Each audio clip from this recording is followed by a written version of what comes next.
gleamed under a violet sky, its towers spiraling like crystalline fingers into the clouds. Drones buzzed silently, ferrying cargo across the floating platforms that bridged the skyline, and neon signs reflected off the mirrored streets, casting colors that seemed almost alive. I had walked these streets countless times, yet tonight, everything felt different. She appeared as if summoned by the shifting lights themselves. Lyra. Her hair shimmered silver under the neon, her eyes reflecting every hue around us. She moved with an elegance that made the bustling city seem still, and when she stopped beside me, I felt a strange dissonance, as if the world had paused to listen. "You always walk so far," she said, her voice soft but curious. "I wonder what you see out there, in all that chaos." I smiled, trying to brush off the intensity in her gaze. "I see stories. Everywhere. In the people, the lights, even the machines." Her lips curled into a faint smile. Then she asked the question that changed everything.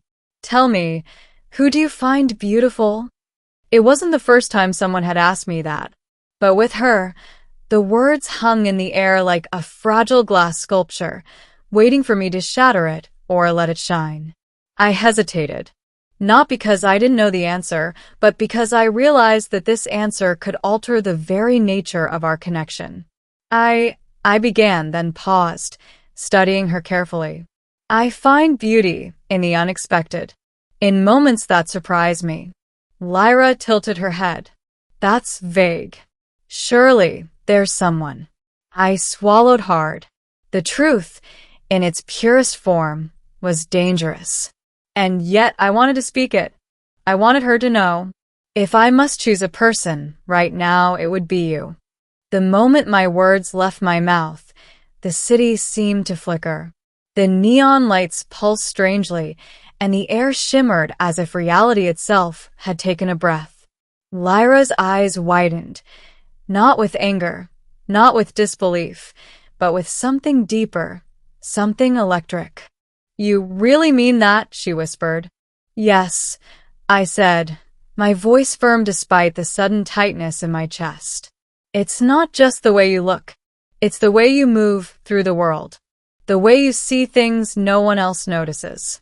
You're alive in ways I've never known anyone to be." Lyra's hand hovered in the air, trembling slightly, before she finally reached out and touched mine. The contact was like a spark bridging two circuits, alive, intense, irreversible. "I've never heard anyone speak like that," she admitted. "Most people see only what they want to see, but you see everything." We walked in silence, the city around us seemingly bending to the rhythm of our footsteps. Yet beneath the calm, something strange was happening. A subtle hum in the air, almost imperceptible, like the resonance of a machine syncing with human emotion. And then the first ripple of light appeared, subtle, almost ghostly, tracing around her silhouette. I stopped, turning to her. "Do you see that?" Lyra nodded, her silver eyes wide. "It's the Auralis Effect. It only happens under extreme emotional synchronization. It's very rare." I had read about it in old archives. The Auralis Effect, once believed to be myth, was said to occur only when two people's emotional frequencies aligned perfectly, activating latent energy in the bioluminescent particles that floated in Lumora's atmosphere. It was considered a sign of profound connection.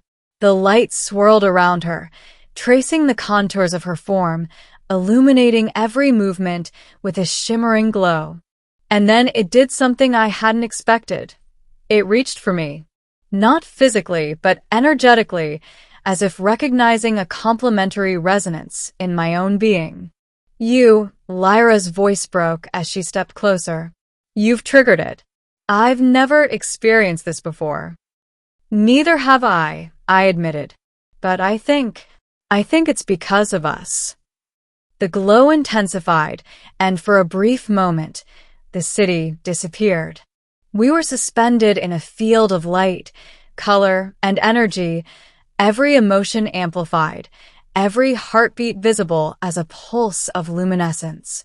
I could feel her thoughts brushing against mine, tentative and curious, and I realized that for the first time in my life, understanding someone else didn't require words.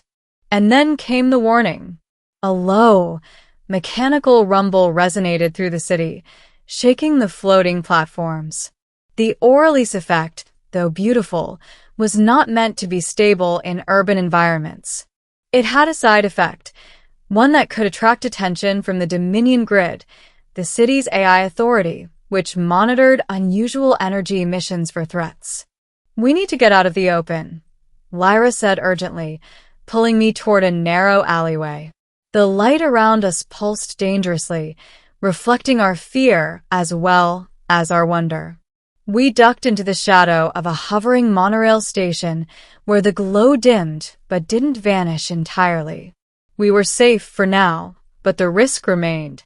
"You said it's dangerous," I murmured, watching her face. "Why risk it?" "Because it's real," she said simply. "You and I owe whatever this is, it's real. And I've waited my whole life to feel this, to connect like this. The Dominion Grid can wait." Her honesty was intoxicating. I felt myself leaning in, drawn not by desire alone, but by the profound gravity of two beings recognizing each other across the chaos of the universe. And then, unexpectedly, she kissed me. Not as a question, not as a tentative probe, but as an assertion, proof that our connection was more than chemical or digital. It was resonance.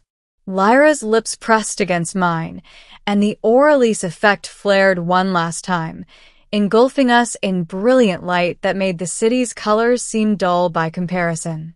When we finally pulled back, the glow had faded, leaving the city in its usual neon haze. Yet something fundamental had changed, not just between us, but in the very atmosphere of Lumora. The streets seemed quieter, the lights gentler, and even the drones hovering above seemed to acknowledge our presence as more than mere data points. Lyra's silver hair framed her face as she whispered, "You changed the moment with a single truth." I nodded, unsure if I had words, but certain that none were needed. Our connection had rewritten the rhythm of the city, a small rebellion of authenticity in a place governed by logic and surveillance. But the night wasn't done with us. A soft beep sounded from the shadows. A drone, likely a scout for the Dominion Grid. Its sensors flicked on, scanning, detecting. The Auralis residuals could betray us. "We need to move," I said, and together, we slipped through Lumora's back alleys, weaving past silent towers and shadowed marketplaces. Our destination was uncertain, but our unity was not.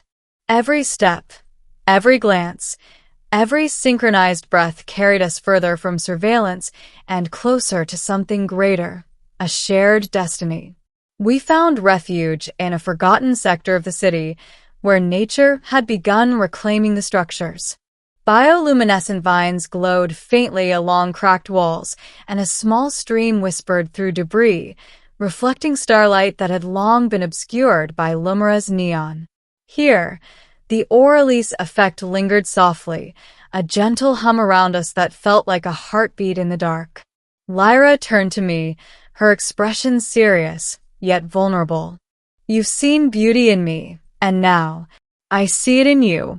But there's more to it, isn't there?" I hesitated, knowing that what came next would define us. I've always believed beauty is fleeting, a matter of perception, but tonight, I realized it's something deeper. It's connection, resonance, the courage to be seen and still be accepted. You embody that, Lyra. And I want to be part of that with you. Her eyes softened, and she reached out, intertwining her fingers with mine. "Then we'll face whatever comes next together," she said. "No dominion, no city, no rules, just us." The violet sky above Lumora pulsed gently, as if affirming our choice. In that moment, I understood what true beauty meant. Not perfection, not symmetry, but authenticity. And the answer I had given her, the one that had changed the moment, wasn't just about attraction or admiration. It was about truth.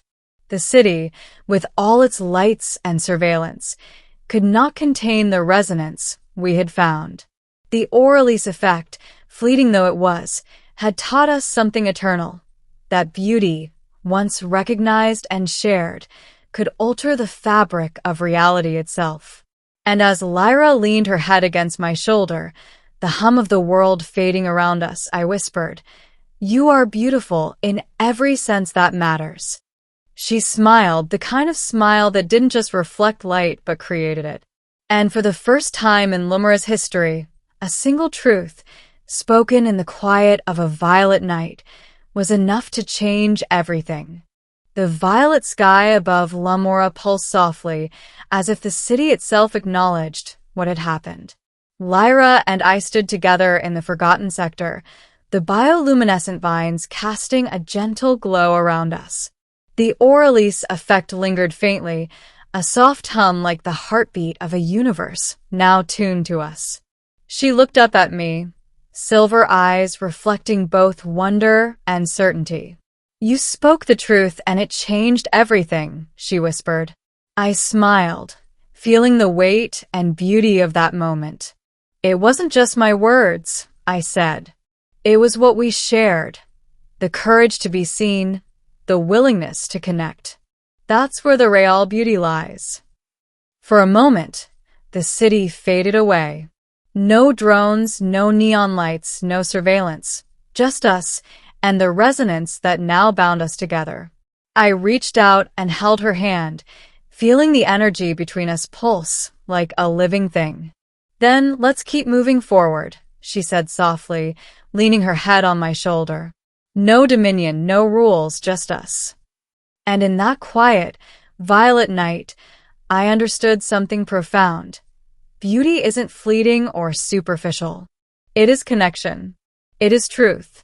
It is the courage to acknowledge what truly matters, and in that recognition, we had changed the moment and perhaps, in some small way, the world itself. Lyra smiled, and for the first time, I realized that sometimes a single honest answer is enough to rewrite the story of a lifetime. The city might continue to hum and glow, but for us, everything had shifted. We had found something eternal. And as we walked hand in hand through the luminescent shadows, I knew this was only the beginning.